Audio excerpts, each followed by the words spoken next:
नमस्कार दोस्तों, मैं वनीता जैन अपने स्टोरी चैनल पे आप सभी का स्वागत करती हूँ। मेरी आज की कहानी है कड़वा सच। मेरे घर के आगे रोज कोई नींबू जिसके अंदर शायद सिंदूर लगा रहता है फेंक कर चला जाता था। मैं इन सारी चीजों को नहीं मानता और मुझे कोई फर्क भी नहीं पड़ता था। सुबह घर में झाड़ू लगाते वक्त जब बाहर के गेट को खोलकर मेरी पत्नी कूड़ा बाहर कूड़ेदान में डालने जाती है तो मुख्य द्वार पर ठीक सामने रोज उसे वह नींबू दिखता जिसे कि वह हाथ भी नहीं लगाती। बाद में सड़क के साथ सफाई के वक्त वह वहां से हट जाता है या किसी गाड़ी के पहियों के नीचे आकर खत्म हो जाता। लगातार एक हफ्ते से ऐसा कुछ मेरे घर में हो रहा था। मेरी पत्नी बहुत परेशान हो चुकी थी और रोज मुझसे इस बात के लिए बहस करती थी कि पता करो यह सब कौन कर रहा है। पर मैं उसे सिर्फ यही कहता था, यह सब काला जादू वगैरह कुछ नहीं होता, सब मन का वहम होता है। अगर ऐसा होने लगे तो हर कोई दुनिया को अपनी मुट्ठी में कर ले। जो ऐसा कर रहा है उसे करने दो, उसे अपनी मन की तसल्ली मिलने दो। हमारा कुछ नहीं बिगड़ने वाला, होगा वही जो प्रभु चाहेंगे। लेकिन मेरी पत्नी को कितना भी समझा लो, वह इन सारी दकियानूसी बातों को मानती थी। उसने जिद पकड़ ली कि अब तो उसे पता करना ही है कि यह सब कुछ कौन कर रहा है, नहीं तो वह हमारे घर में कुछ अनर्थ हो जाएगा।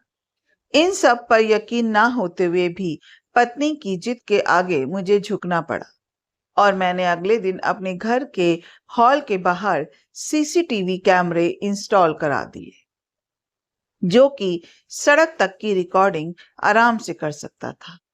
किसी पड़ोसी को खबर नहीं लगने दी कि हमने कैमरे लगवाए हैं, ताकि दूध का दूध और पानी का पानी हो सके।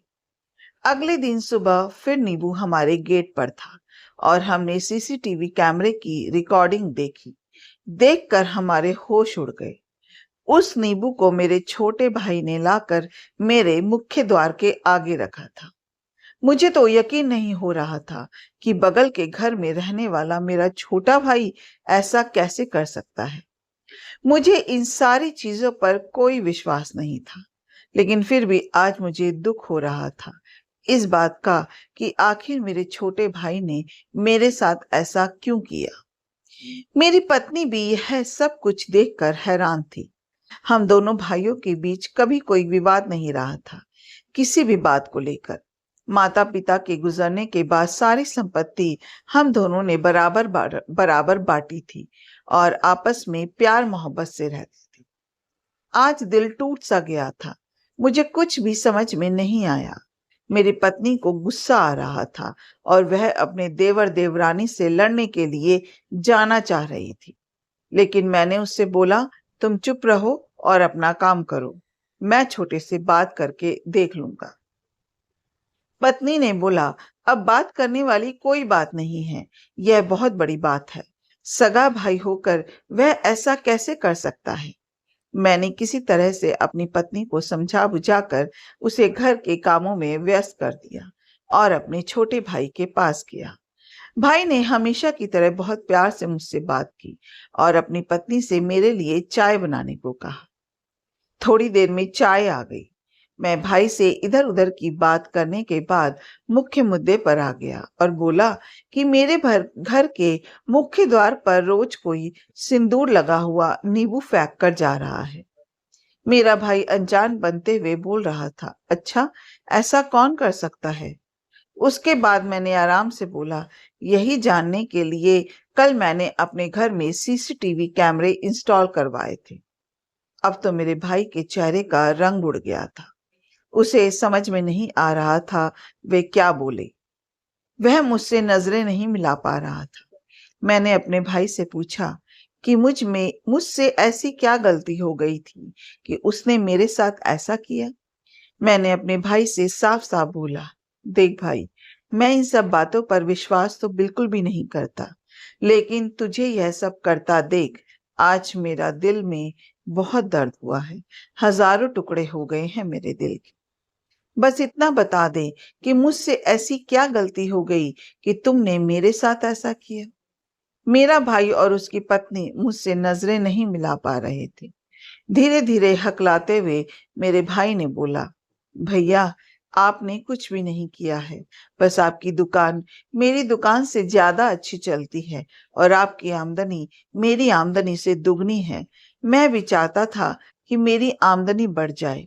किसी ने मुझे बताया था कि अगर मैं नींबू में सिंदूर लगाकर आपके घर के सामने रख दूंगा और आपने अगर इसे छू लिया तो उसके प्रभाव से आपका भाग्य मुझे मिल जाएगा और मेरी दुकान भी आपकी दुकान की तरह अच्छी चलने लग जाएगी। बस भाई, मैं यही चाहता था। मैं हैरान था अपने भाई की बातें सुनकर। मेरा भाग्य लेने के लिए मेरे भाई ने काले जादू का इस्तेमाल किया। फिर भी खुद को संभालते हुए मैंने अपने भाई से बोला, भाई, अगर यही बात थी तो एक बार मुझसे बोल कर तो देखा होता। मैं तो खुद अपने हाथों से इस नींबू को उठा लेता। तुझे यह सब करने की जरूरत ही नहीं पड़ती। कहकर मैंने अपनी जेब में हाथ डाला और भाई ने आज सुबह जो नींबू मेरे गेट पर फेंका था वह अपनी जेब से निकालकर भाई के सामने अपना हाथ खोल दिया। भाई ने जैसे ही देखा कि मैंने वह नींबू अपने हाथ में पकड़ रखा है, वह हैरानी से मेरी ओर देखने लगा। मैंने बोला, जब मुझे पता चला कि यह सब कुछ तूने किया है, मुझे लगा जरूर तुझे कुछ जरूरत होगी जिसकी वजह से तू यह सब कुछ कर रहा है। तो मुझे तो तेरे लिए इसे छूना ही होगा। इसलिए मैंने इसे उठाकर अपनी जेब में रख लिया ताकि तेरी जो भी इच्छा है वह पूरी हो जाए। भाई कभी उस नींबू को देख रहा था तो कभी मेरे चेहरे को देख रहा था। उसे यकीन नहीं हो रहा था कि मैं ऐसा कुछ कर सकता था। मैंने बोला, तू मेरा छोटा भाई है और तेरे लिए मैं कुछ भी कर सकता हूँ। बस एक बार विश्वास करके मुझसे बात तो की होती। मैं उसी वक्त यह नींबू और सिंदूर लेकर उसे अपनी जेब में रख लेता ताकि मेरा भाग्य तुझे मिल जाए।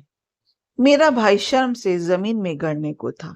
उसे कुछ भी समझ में नहीं आ रहा था और मैं अब अपने घर की ओर जा रहा था, यह बोलते हुए कि अगर फिर कभी किसी भी चीज की जरूरत हो या कोई भी जादू टोना करना हो जिससे तुम्हारा कुछ फायदा हो, तुम सीधे सीधे मुझसे बात करना। वादा करता हूँ तुम्हारी पूरी मदद करूंगा।